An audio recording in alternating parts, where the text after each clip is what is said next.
Ethan Graves had been jobless for 4 months, after leaving his hometown to start fresh in a small city.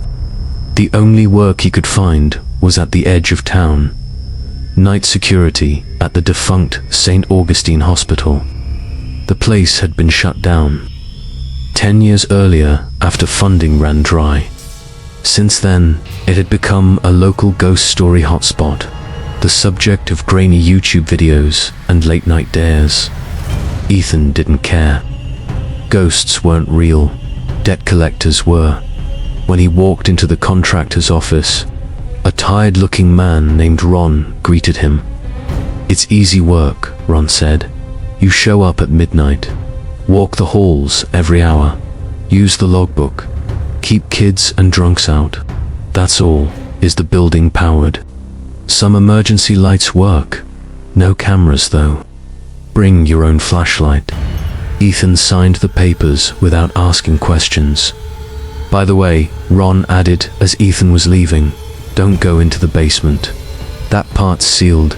Ethan arrived at 11:45 p.m. with a thermos of coffee and a heavy-duty flashlight. The front doors creaked open with a groan that sounded too alive. Inside, the air was cold, sterile, and smelled faintly of mildew and old chemicals. The front lobby was empty, save for a dusty security desk. A red logbook waited there, along with a note. "Log each floor once per hour. Lock up at dawn. No guests." The silence was crushing. No traffic sounds, no distant barking. Just the hum of dead air. At midnight, he started his first round. First floor, empty patient rooms, peeling wallpaper, and broken IV stands. Second floor, surgery ward, a little colder, with one light flickering near room 209. Third floor, pediatrics. Eerily cheerful murals still stained the walls. Nothing out of the ordinary. Until 2:13 a.m., as he passed the nurse's station on the second floor. His flashlight flickered and died. He smacked it once, twice, until it came back on. That's when he noticed a woman standing at the end of the hallway, facing away from him. Ethan's breath caught. She stood perfectly still, barefoot in a faded hospital gown. Her arms hung limply at her sides. "Ma'am," he called out. No response. He inched closer, heart hammering. She turned. Her face was pale, grayish, skin dry and cracked like old paint. Her eyes were black, not dark, but completely black, like ink-filled glass. She opened her mouth slowly. No sound. Ethan stumbled back, fumbling for his radio. Static. The woman raised one hand and pointed toward room 209 before vanishing. Not walking away, just gone. He nearly bolted down the stairs, but forced himself to breathe. "This is just fatigue," he muttered. "A trick of the light." Still, curiosity overpowered fear. He crept to room 209. The door was ajar. Inside, the bed was made untouched for years, but on the pillow sat a medical bracelet. It read, "Mary Holter, died, February 17th, 1994. Below that, "Do not resuscitate." Ethan returned to the lobby and logged his round. He hesitated before writing the truth. "Dois, I 17. Am second floor. Saw figure.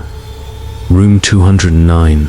He chuckled nervously and added a smiley face next to it, hoping whoever read it would think he was joking. At 3 a.m., he began the next round. That's when the whispering began. It started as faint murmurs from down the hallway, impossible to tell what was being said. Then it got closer. He spun around, sweeping the beam of his flashlight. Empty corridors. But the whispers grew louder. He covered his ears. "You're not supposed to be here. You don't belong." One voice was different, louder, and closer, like someone breathing down his neck. "Ethan, He turned and saw his reflection in a cracked window.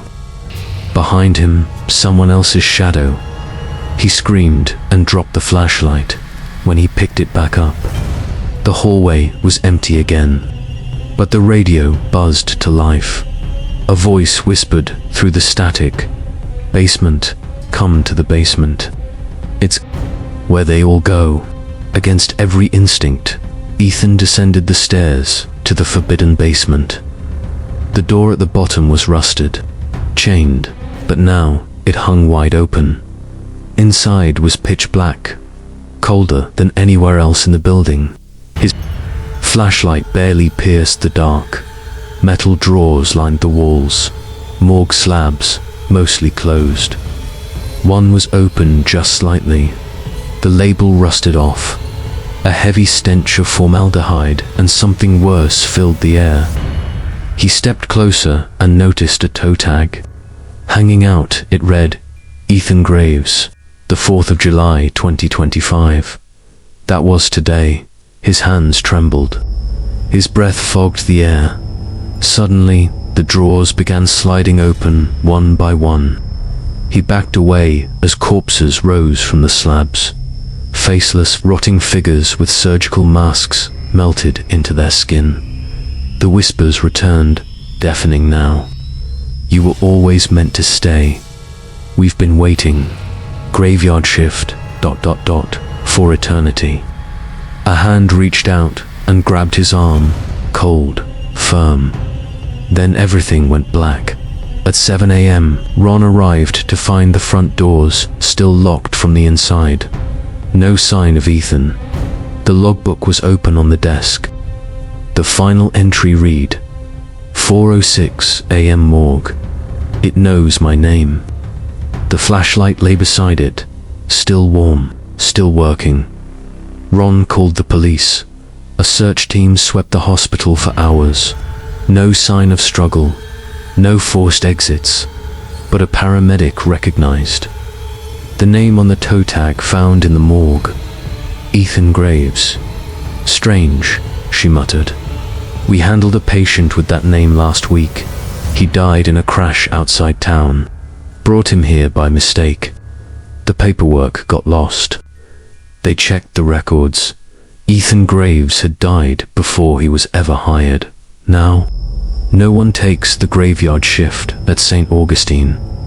But if you walk past the old hospital at night, sometimes the security light flickers, and in the window above the front desk, you might see a man with a flashlight, still doing his rounds, still watching forever. Thank for your watching. Don't forget, subscribe and share.